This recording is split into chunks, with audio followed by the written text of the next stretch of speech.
Hej. Nå, så er det min sidste dag i San Francisco for den her gang.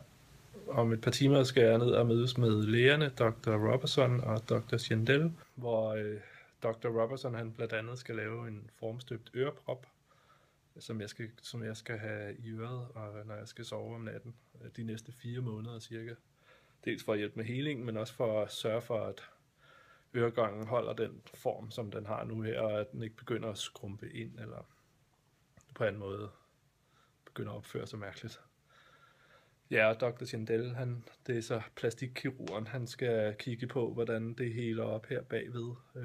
Og jeg har også nogle sting siddende, som jeg tror, han skal fjerne.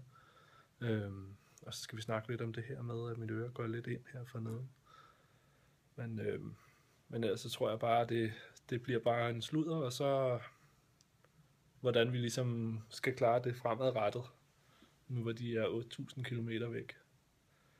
Jeg ved, at jeg blandt andet skal have fundet mig en ørelæge i Danmark, som har lyst til at tage udfordringen op og hjælpe mig med at få mit øre renset, i hvert fald her en gang inden for 14 dage cirka. Så det bliver lidt spændende at finde ud af. Ja, så skal jeg have bestilt tid til at få lavet et audiogram, og jeg skal have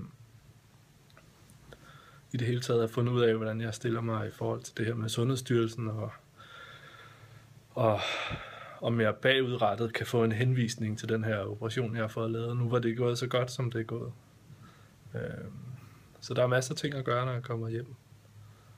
Hørelsen, det går rigtig godt. Jeg kan høre rigtig meget lyd på mit højre øre. Det er super fedt at opleve.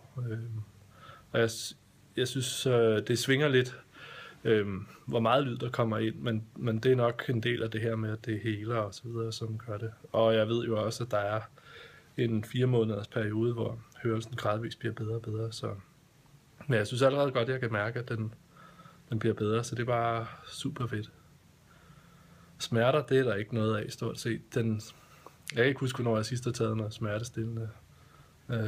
Så det er nok i hvert fald en uge siden. Så det gik hurtigt med, at det gik over. Det gik hurtigt med at hele.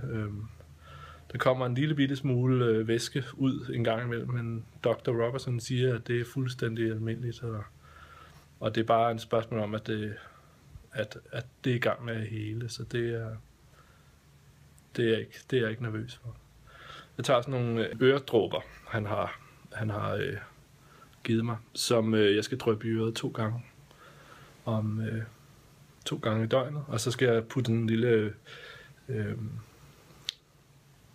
vatdut i, indtil det ligesom har fået fæstnet sig derinde.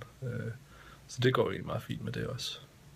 Ja, så alt i alt er det bare, det er på alle måder gået over al forventning. Meget bedre, end jeg havde nogensinde turde håbe på, så det er jeg vildt glad for. Ja, men så tror jeg vil pakke mit halløj sammen her, og så vil jeg køre afsted.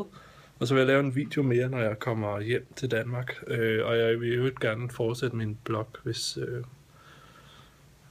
i det omfang, jeg har fået tid til det og så videre. Så jeg håber, det har været sjovt at følge med.